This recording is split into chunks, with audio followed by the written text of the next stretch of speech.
E aí, professora Ana Escobar, hoje nós vamos conversar, quero agradecer a sua presença, eu sei que a agenda está apertada para todo mundo, então, hoje nós vamos discutir um levantamento que nós fizemos sobre quais seriam as necessidades dos cursos do Núcleo de Ciências Humanas no eventual retorno para as atividades, seja remoto, seja na presencialidade. Os detalhes nós vamos discutir isso na agenda, é a última agenda do Conselho de Núcleo.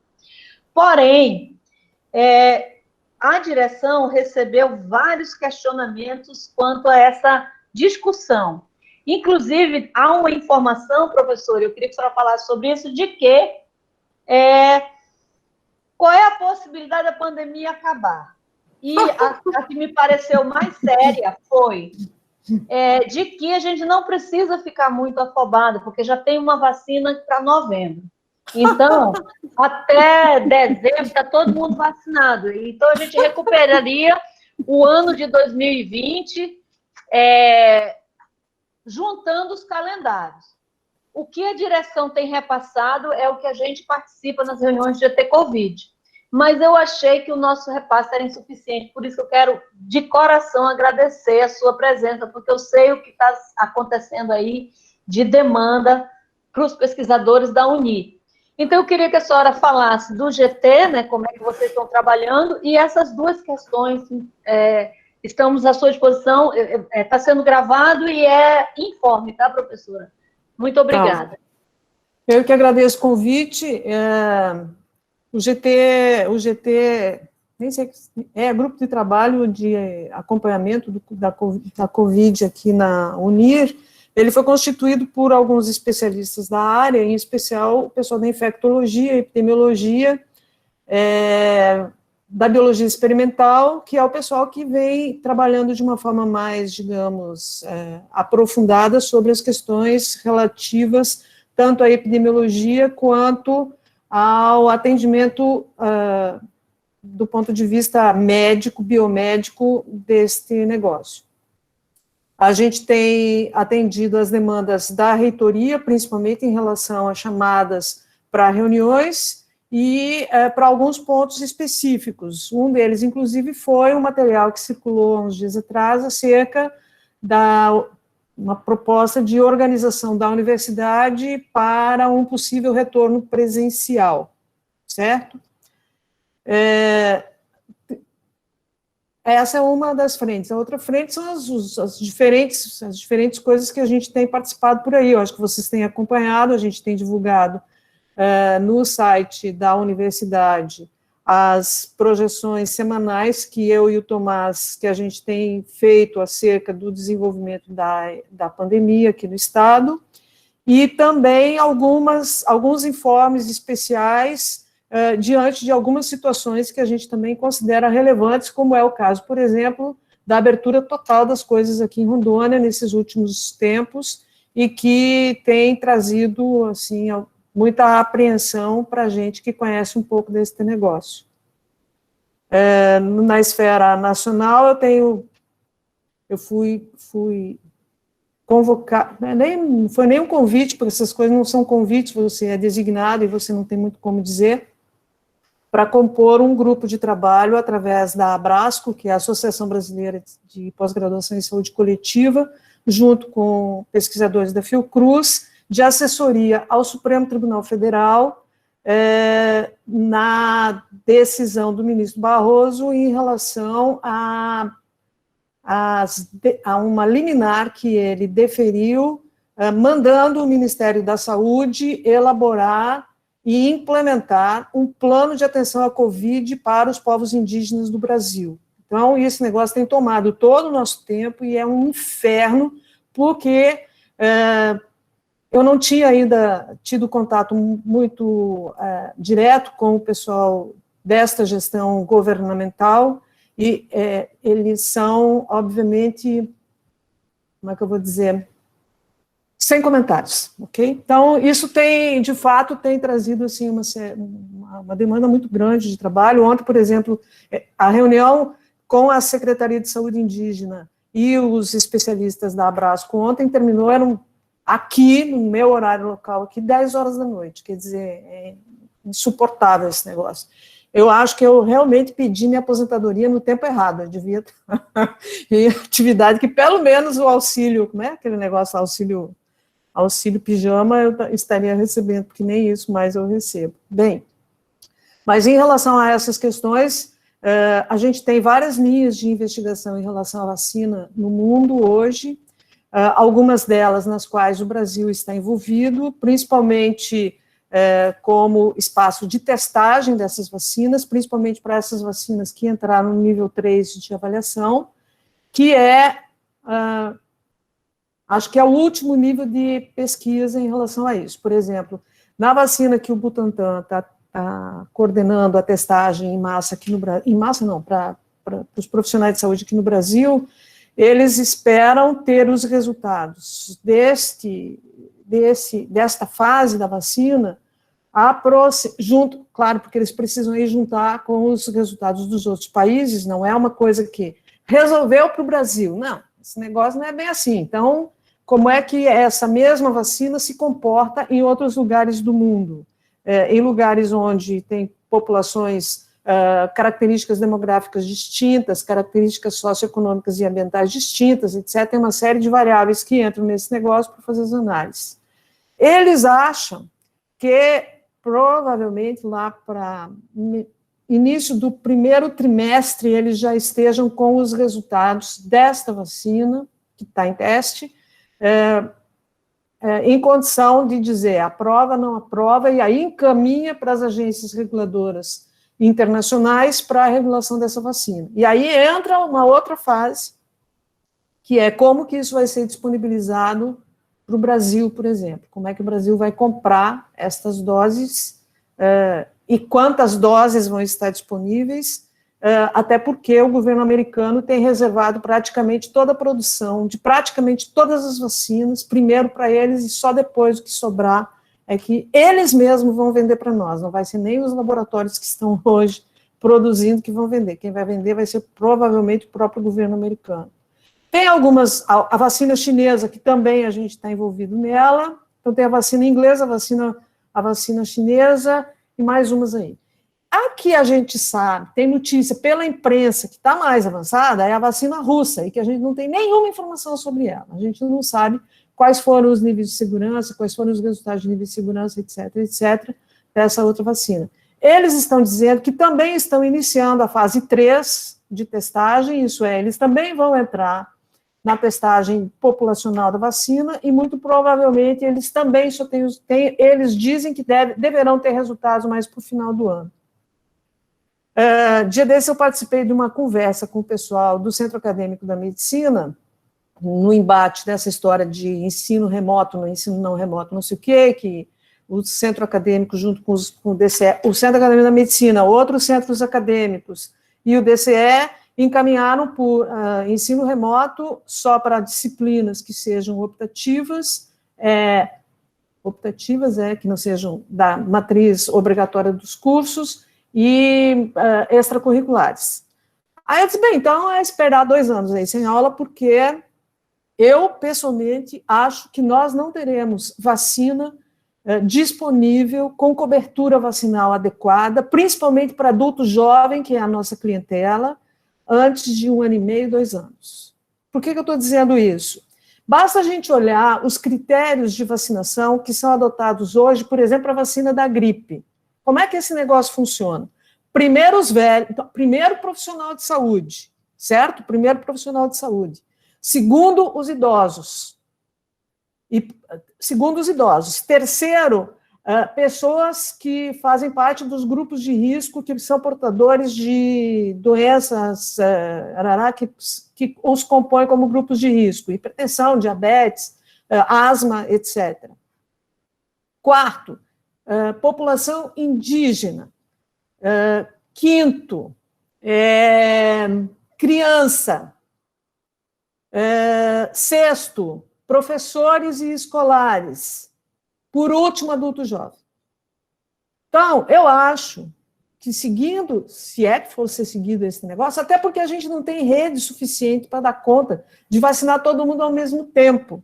Então, vai ter que fazer, sim, um escalonamento. Do mesmo jeito que eles fazem para a gripe, vai ter que ter esse escalonamento. E mesmo assim, vocês acompanharam as filas enormes para o pessoal para vacinar, etc, etc.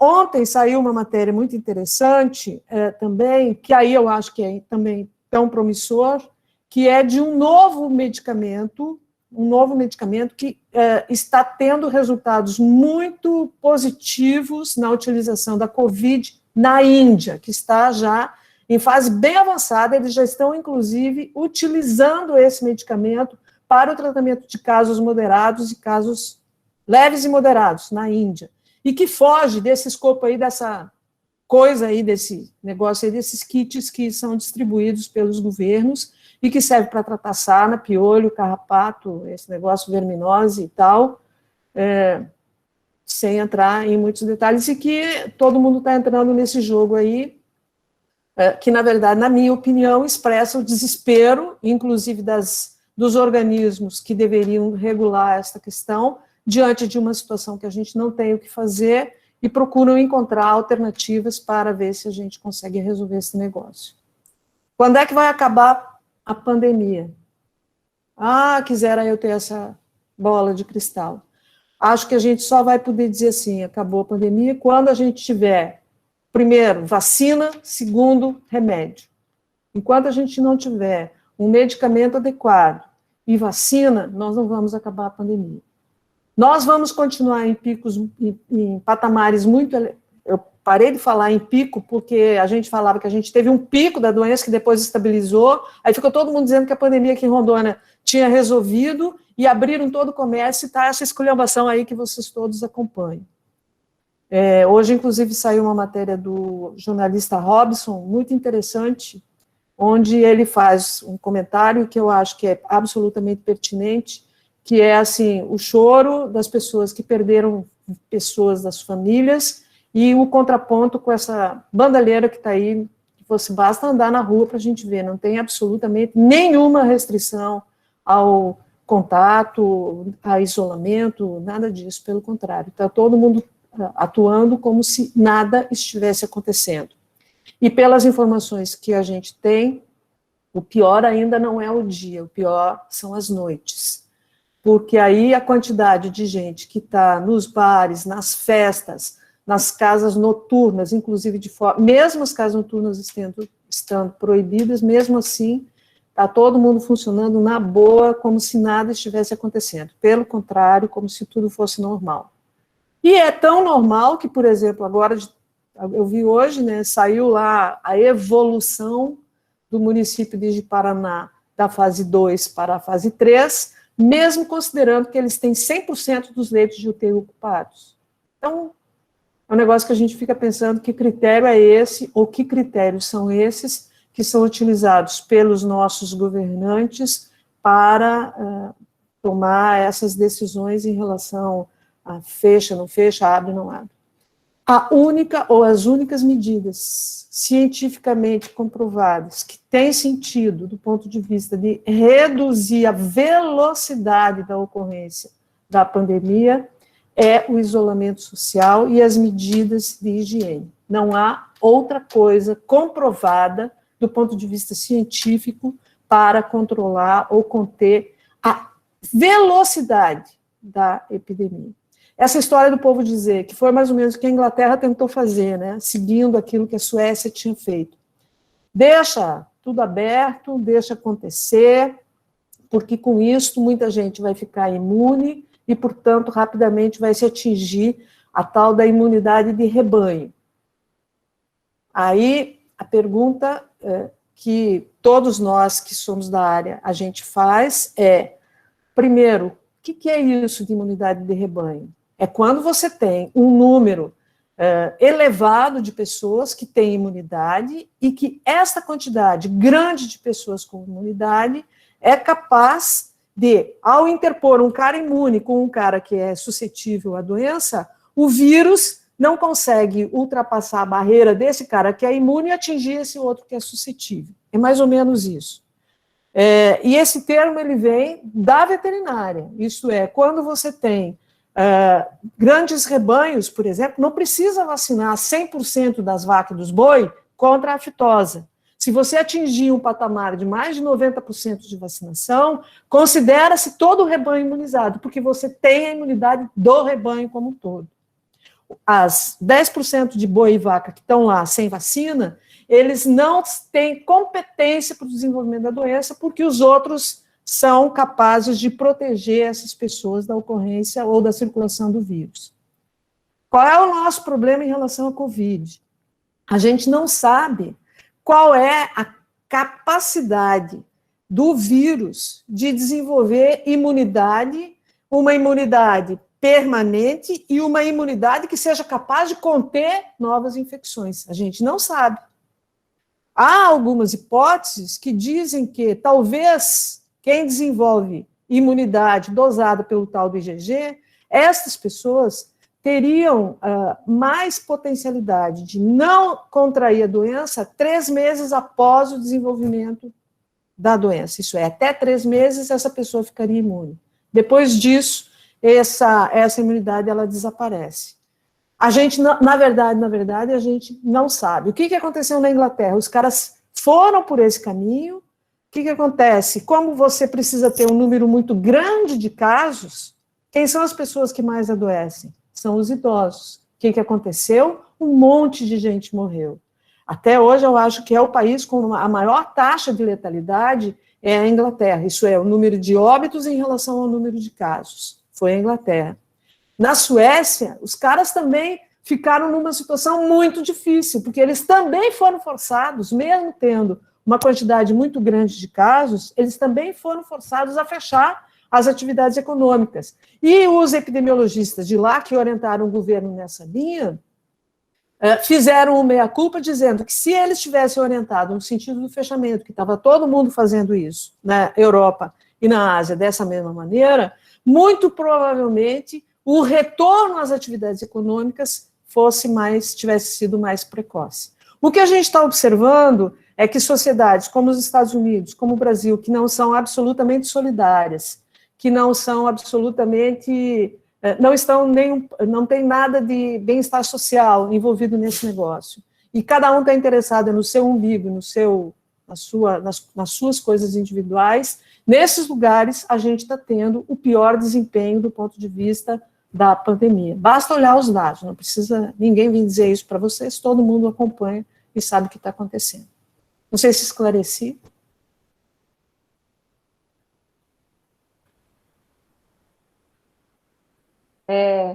Deixa eu, então, só abrir para ver se alguém tem alguma pergunta bem objetiva. A Antônia do Amapá, que estava aqui com a gente para falar sobre o movimento do Fundeb, ela vai ter que se ausentar, mas retorna assim que puder. O conselheiro Rodrigo questionou algumas informações, então eu queria que ele fizesse uso da palavra brevemente para pontuar quais são as contestações aí que a professora Ana esclarece rapidamente, tá? E os que tiverem perguntas, por favor, formula no chat ou pede para falar, que aí a gente amarra isso e conclui, tá bom? Conselheiro Rodrigo, por favor.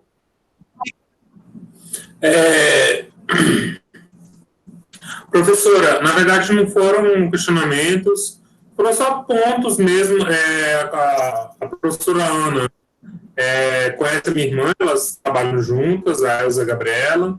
São só questões, como eu sou das relações internacionais, eu coloquei só para que as pessoas tivessem conhecimento. Por exemplo, a Inglaterra não foi o mesmo caso da Suécia, a Inglaterra não apresenta a mortalidade da Suécia e nem de outros países. São só coisas pontuais, só. Não é nada direcionado à pessoa do professor Ana Escobar e nem nem do complexo geral de informações. São só coisas que, como eu, internacionalista, eu estou acompanhando muito claro a política internacional em relação eu coloquei no chat algumas informações que eu sei que não aconteceram dessa forma como foi explicitado. E é só isso mesmo. Posso responder? Rodrigo, é o seguinte, Como eu disse, no início, a Inglaterra tentou seguir a mesma coisa que a Suécia fez. Depois, eles voltaram e adotaram as medidas de isolamento preconizadas pela Organização Mundial de Saúde da mesma maneira. As taxas de mortalidade geral, elas são menores. Por quê? Porque elas são calculadas conforme a população. Então, é o número de óbitos em relação à população total. Agora, a letalidade, não, a letalidade é o número de óbitos por aquela doença em relação ao total de casos daquela doença. E, nesse sentido, sim, a Inglaterra tem, até esse momento, o maior número de óbitos registrados. Eu até pensava que era a Suécia que tinha, aí depois eu fui olhar, não, é a Inglaterra mesmo que continua tendo. Isso tem a ver com composição etária da população, demográfica, etc., etc., que é mais ou menos o que a gente acompanha aqui no Brasil. Se a gente comparar taxas de letalidade, que a gente acha que vai acontecer agora, principalmente no inverno e tal, da região sul com a região norte, eles vão dar de 10 em nós, eles vão ganhar, eles vão estar com uma letalidade maior do que a nossa, porque eles têm uma composição de população idosa muito maior do que a nossa. Muito embora a gente esteja acompanhando o deslocamento do foco, do grupo central mais atingido pela doença. Quando essa desgraça começou, a gente tinha que atingir majoritariamente os idosos, na Ásia e na Europa. Quando esta coisa chegou aqui no Brasil, quando veio para as Américas, já houve mutação do vírus. Até hoje eu estava ouvindo uma entrevista feita pelo pessoal lá da Fiocruz aqui de Rondônia, onde eles já conseguiram mapear 2 variantes do vírus que ocorreram aqui em Rondônia, desde a entrada do vírus aqui. Estas mutações, muito provavelmente, também são responsáveis pelo deslocamento do grupo etário que mais tem sido atingido. Por exemplo, agora, essa semana morreu uma menina de 15 anos e que não tinha nenhuma doença prévia. Então, esse negócio é muito sério e a gente precisa ficar mais ou menos de olho. Então, esse deslocamento, onde a gente só tinha idosos sendo acometidos, quando a gente olha aqui em Rondônia, a gente não tem isso. A gente tem que as faixas mais acometidas, as faixas etárias mais acometidas, são as faixas por volta dos seus 50 e poucos, entendeu? Então, isso é diferente do perfil que aconteceu na Europa e na Ásia, e também é um pouco diferente do que está acontecendo na América do Norte, apesar de que está havendo um deslocamento também na América do Norte, cada vez mais para os grupos jovens, principalmente de casos graves e também de óbitos, o que é muito preocupante. Só isso. Alguém tem mais alguma questão que eu gostaria de deixar a professora disponível para o outro compromisso que ela tem? Pois não. Eu tenho aqui. Professora Ana Escobar, professor João Paulo, Departamento de Ciências Sociais, inicialmente gostaria de agradecer, parabenizar a professora Walterline e a senhora pela exposição brilhante, certamente é uma das maiores autoridades aqui no Estado para poder falar sobre o tema de saúde pública e principalmente sobre a pandemia. A gente tem essa preocupação aí, a gente está preocupado porque, como a Val começou a exposição, havia mesmo essa perspectiva, pelo menos aí da imprensa, né, dizer que há a possibilidade de, até dezembro, novembro, a gente ter uma vacina disponível. Mas a senhora coloca aí com muita precisão que nós somos 210 milhões de indivíduos, né, até vacinar todo mundo, e enfim, isso aí vai demorar muito tempo ainda. Então, falou já sobre a questão da imunidade de rebanho, e até o professor Luciano tem essa pergunta que eu acho que é fundamental aí, peço até desculpa por ter pulado a vez, mas a pergunta dele é precisa e eu também ia falar sobre isso, mas eu quero tirar uma dúvida, professor, sobre a questão do clima, né? A gente viu que Fortaleza e Manaus, a tese do clima caiu, né? Aí foi por água abaixo, né? O exemplo de Fortaleza e de Manaus, são 2 cidades que eu conheço bem, primeiro porque eu sou cearense, apesar de morar aqui muito tempo, em Manaus tenho família e tudo, então mas tem alguma perspectiva ainda? A senhora falou da região sul, que vai ter um inverno rigoroso, tem mais idosos, tem tudo para o número de óbitos ser muito maior do que na região norte, mas essa questão do clima, o que a gente sabe mesmo, o que de científico tem mesmo a respeito disso? O que a senhora poderia me explicar um pouco sobre isso? Eu agradeço. Professor, assim, ó, quando essa coisa começou a entrar aqui no Brasil, todo mundo também achava isso, que nossas características demográficas, de espalhamento da população, principalmente essa coisa assim, da densidade demográfica, e diziam isso em relação à Amazônia, como a gente tem uma densidade demográfica menor do que nos outros lugares, e que o nosso clima, que é quente, não sei o quê, e o vírus não ia gostar desse negócio. Grande engano, Manaus foi a prova disso, né? Então, assim, o vírus entrou rachando, a gente sabe exatamente por onde entrou pela Zona Franca, pela população de trabalhadores internacionais que circula com muita intensidade naquela região, e depois interiorizou, que é o que a gente está vendo acontecer aqui em Rondônia. Esse troço está interiorizando numa velocidade maior, inclusive, muito mais preocupante do que aquilo que aconteceu no estado do Amazonas. Até porque o estado do Amazonas tem problemas de circulação entre os diferentes municípios, etc, etc. É mais difícil chegar. Aqui não, aqui é rapidinho, né? O carinha mora, sei lá, em Alto Paraíso, ele vai na feira em Ariquemes vender seus produtos. E aí aglomera lá e pega o vírus em Ariquemes e leva de volta para dentro de Alto Paraíso. E assim para os diferentes municípios aqui do estado, da mesma forma como os diferentes distritos aqui de Porto Velho, que a gente também tem essas peculiaridades, essas características locais aqui. Por que o Sul é preocupante? Não é porque o frio faz com que o vírus seja mais agressivo, não. É porque as pessoas se aglomeram mais. Quem conhece a gauchada sabe que esse pessoal, no inverno, adora ficar na cozinha de casa, com o fogão a lenha ali aceso, tascando-lhe fogo no fogão, para todo mundo ficar quentinho, todo mundo pertinho, um do outro. Resulta transmissão respiratória, beleza, o vírus adora isso. Então, passa com muita facilidade, mas é por conta disso, não é por conta do vírus em si, ou alguma coisa, alguma característica biológica do vírus. Se fosse assim, talvez fosse mais fácil a gente conseguir entrar de outras maneiras. Eu acho que o professor... Só para encerrar rapidinho, que eu peço até desculpa porque o professor Luciano está na vez aqui das perguntas, mas e também, desculpa a minha ignorância, mas é curiosidade mesmo, a gente está sempre perguntando isso para os especialistas, quanto tempo que o vírus ele sobrevive numa determinada plataforma, por exemplo? Isso aí já se sabe? Tem alguma resposta sobre isso? Porque antigamente a gente estava, no início a gente estava com medo, a gente estava passando álcool em gel no álcool em gel, né? Quando comprava no supermercado, limpando sacola, fazendo tudo. Então, mais ou menos é isso. Muito obrigado, viu, professora, pela participação. João, assim, ó, tem sim, tem alguns estudos que dizem que o vírus circula, ele permanece em superfícies durante 3 ou 4 horas, alguma coisa desse tipo. Uma coisa que me chamou muita atenção, e o pessoal das ciências sociais deve ter respostas para isso melhores que as minhas, obviamente, é que assim, logo que esse negócio começou, foi uma corrida às farmácias e aos supermercados para comprar o tal do álcool em gel, e vamos comprar, e a gente acabou pagando uma fortuna por esse negócio para ter álcool em gel em casa.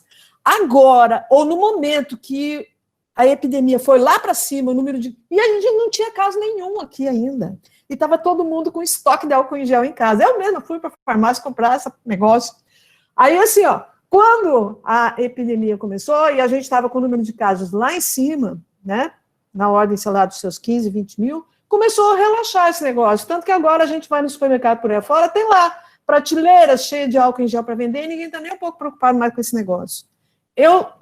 Ou as pessoas fizeram estoque lá para trás, e tem estoque lá guardadinho, que estão usando até hoje, ou houve um relaxamento muito grande e inadequado dessa coisa do uso das medidas de cuidado, das medidas, porque isso aí é higiene. Ou aprenderam que em casa água e sabão resolve, o álcool em gel é na também. Rua, né? É melhor até. Porque a gente fica... Obrigado, professor. Obrigado. Muito obrigado aí, tá? O professor lá do Departamento de Artes, eu acho Luciano. Luciano. Acho que você fez... Eu gostaria de mudar a pergunta. Eu escrevi uma pergunta no chat, mas aí acabou que veio uma mais objetiva, porque é o seguinte, eu fui contaminado pelo Covid, o meu companheiro é enfermeiro, também se contaminou, e ele continua dando plantão, Então, a minha pergunta é sobre o risco de recontaminação, se é que esse termo existe. Olha, Luciano, o que eu vou te dizer?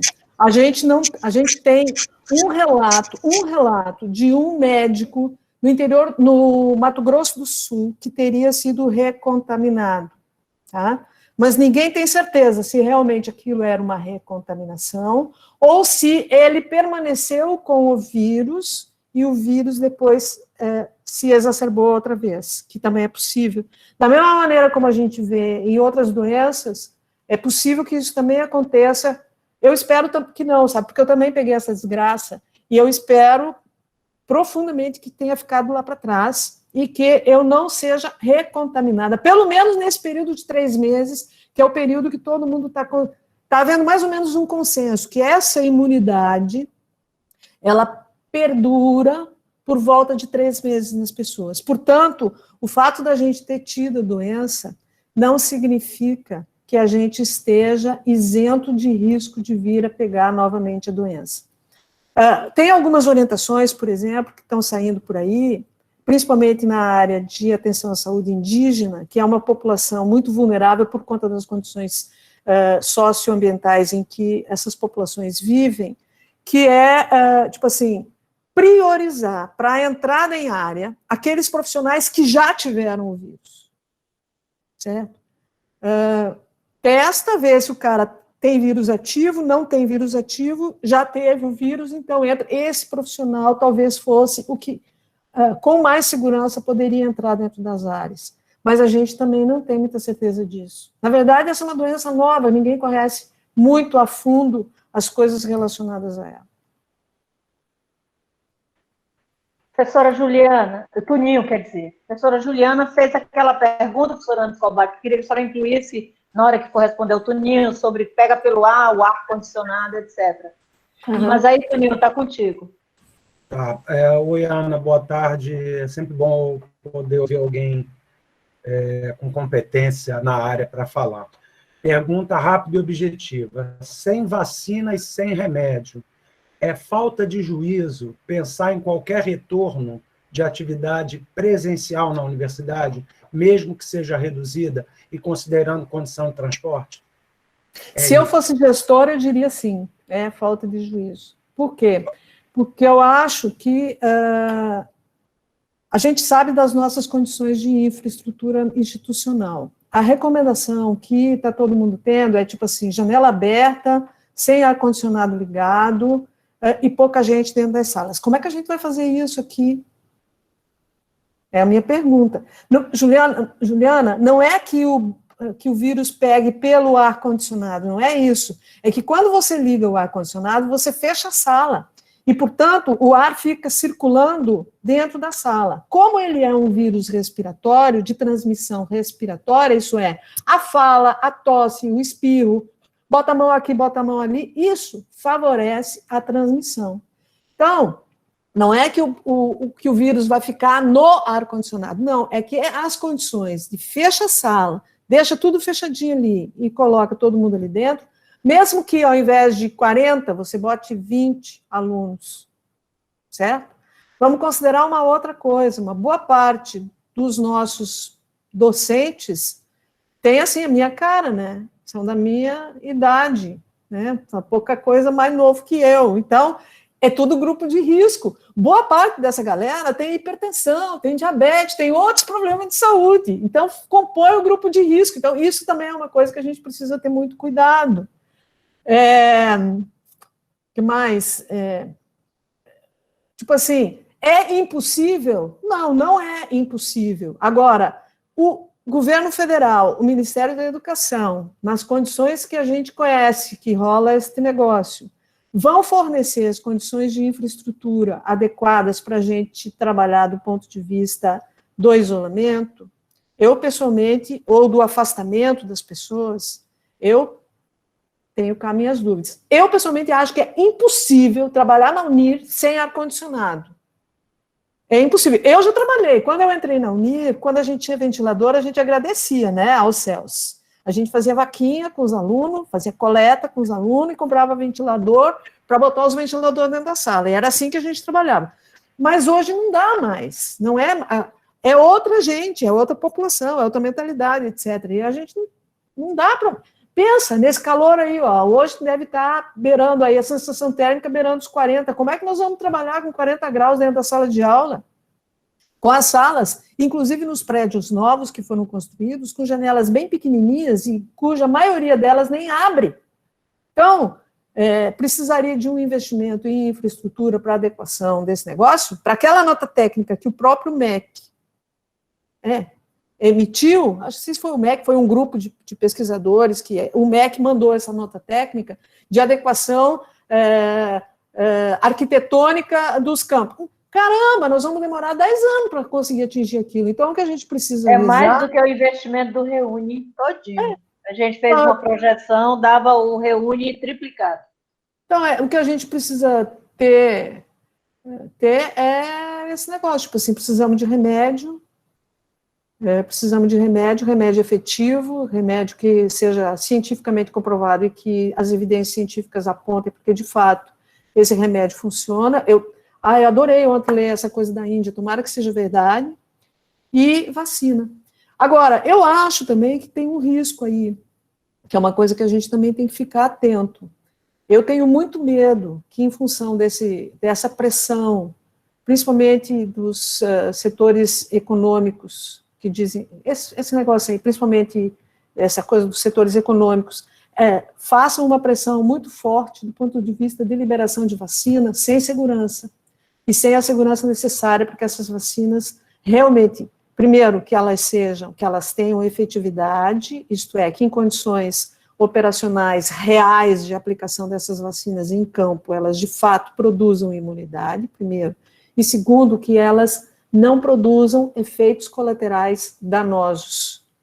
Então, são coisas, eu, às vezes, fico pensando, né, do mesmo jeito que houve uma pressão enorme aí, tipo assim, dessa coisa do tratamento precoce da Covid, aí sai fazendo protocolo Piauí, protocolo do Amapá, agora tem o protocolo de Rondônia, né?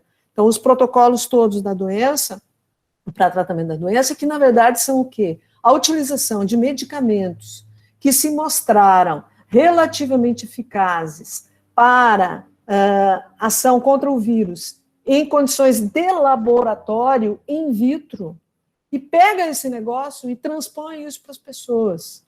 Então, é um negócio muito complicado, tipo assim, não, mas não tem problema tomar ivermectina, pelo menos eu vou pegar sarna durante, sei lá, os próximos 2, 3 meses. Mas esse negócio faz uma alteração de paladar horrorosa nas pessoas. Então, não é um medicamento inócuo, ele tem consequências na utilização. E para que ele pudesse ter, de fato, e in vitro isso foi demonstrado, para que a ivermectina pudesse atuar, de fato, contra o vírus, ela tinha que ser aplicada, administrada nas pessoas, numa dose que é 3 vezes superior à dose letal. Então, não adianta, sabe? Não é para matar sarna e piolho, é para outra coisa. Mesma coisa a cloroquina, mesma coisa a Anitta, essas outras coisas que estão usando por aí. Vitamina D é bom? Mas só que tem que tomar cuidado, porque muita vitamina D pode atrapalhar toda a questão hormonal da produção e da absorção e da fixação de cálcio no esqueleto. Então, tem que tomar cuidado. Então, não é uma coisa, não é tipo vitamina C, que vitamina C pode tomar à vontade, porque o que for em excesso sai no xixi. Aquilo que o organismo não precisa, a gente vai urinar. Agora, a vitamina D não, ela se deposita no organismo e ela pode interferir nas paratireoides aqui, atuando e interferindo na questão hormonal. Então, é uma coisa séria, não é qualquer coisa que a gente pode usar. Tá? Acho que é isso. Algo mais? A última questão, professora Marília, para a gente poder, então, se despedir, agradecer e continuar aqui a reunião do Conselho de Núcleo, que isso está na batalha do nosso ponto de pauta. Marília, por favor. Professora. Não, só queria complementar a fala do Tuninho. Obrigada, professora Ana, por ter vindo, tirado um pouco do seu tempo. Obrigada, Valterlina, por ter trazido. Muito esclarecedor.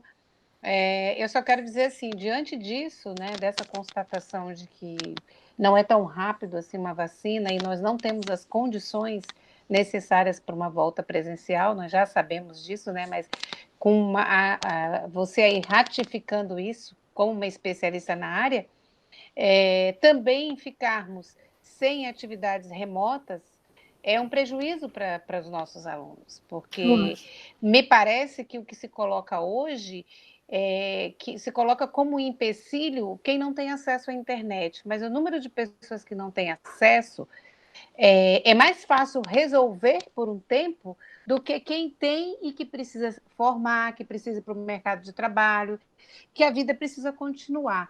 Me parece que é uma resistência que está muito, né, muito colocando como empecilho quem não tem condições. A gente sabe muito bem que nós temos muitos alunos que não têm condições. O que a senhora pensa sobre isso, sobre essa questão das atividades remotas emergenciais nesse momento tão difícil que a gente está passando?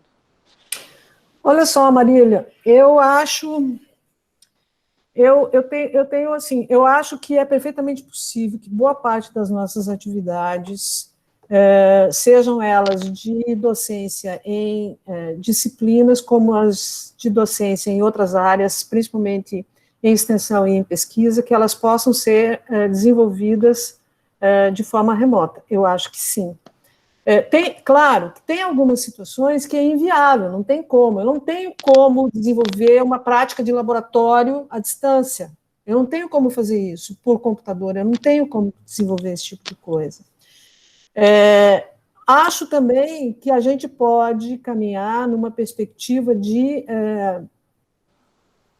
produzir as condições para que os nossos alunos tenham acesso aos instrumentos necessários para esse desenvolvimento, para essas atividades.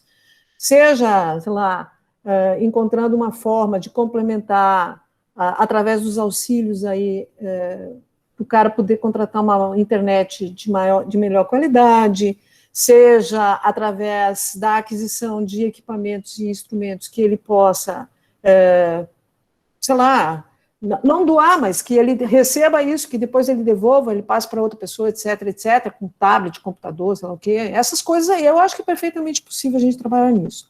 Agora, tem um problema.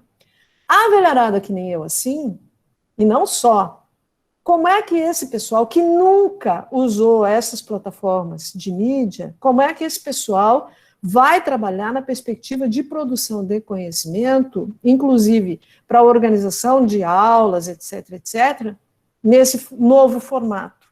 Essa é uma dificuldade, tipo assim, eu acho que a universidade como um todo, e aí eu acho que entram as diferentes unidades, etc., a gente poderia estar desenvolvendo atividades de formação docente, nesse momento, aplicadas a essas novas ferramentas, para possibilitar que os nossos docentes pudessem, então, se apropriar dessas ferramentas, porque a maioria não sabe. A maioria mal sabe ligar. Eu me lembro, assim, eu conheço gente que, tipo assim, pega e dá para os alunos fazer, porque os alunos têm mais condição, sabe? E vem com aquela desculpa, né? Não, porque como eles são mais jovens, os neurônios funcionam melhor, e não sei o quê, são mais voltados para esse negócio das mídias. Conversa, na verdade, a nossa geração, a minha geração e as gerações que vêm logo atrás de mim, elas têm mais dificuldade porque a gente aprendeu de outras maneiras. E a gente criar uma nova forma é muito difícil, não é um negócio muito simples. O mais fácil é a gente reproduzir formas de aprendizado, né, de ensino-aprendizado, que é o que a gente vê de uma maneira geral por aí afora. Então, se construir outras maneiras, eu acho que é mais complicado. Então, eu acho que a gente tem essas duas coisas, as dificuldades dos alunos, principalmente de acesso, que eu acho que existem mecanismos institucionais que podem ser utilizados para romper essas barreiras, e o outro lado, que é a formação docente para se utilizar desse negócio. Não sei se respondi. Sim, obrigada. Eu que agradeço a todos e todas aqui pelas perguntas que foram feitas, acho que atende ao objetivo de nos situar naquilo que já vem sendo divulgado, mas a gente ouvir o GT, Ana, para mim tem sido muito importante, porque é um espaço, é um momento difícil, mas um espaço de treinar nossa solidariedade institucional, o nosso reconhecimento das competências que nós temos. E aí eu quero novamente, como fiz no início, agradecer a tua presença, tá? Nós vamos agora, então, prosseguir com a reunião do Conselho de Núcleo, e qualquer coisa a gente bate na porta de novo para tirar uma dúvida complementar que a gente tenha. Tudo bem? Então, okay. Tudo bem. Tá legal. Obrigada pelas palavras. Obrigada aí. Obrigada pela oportunidade.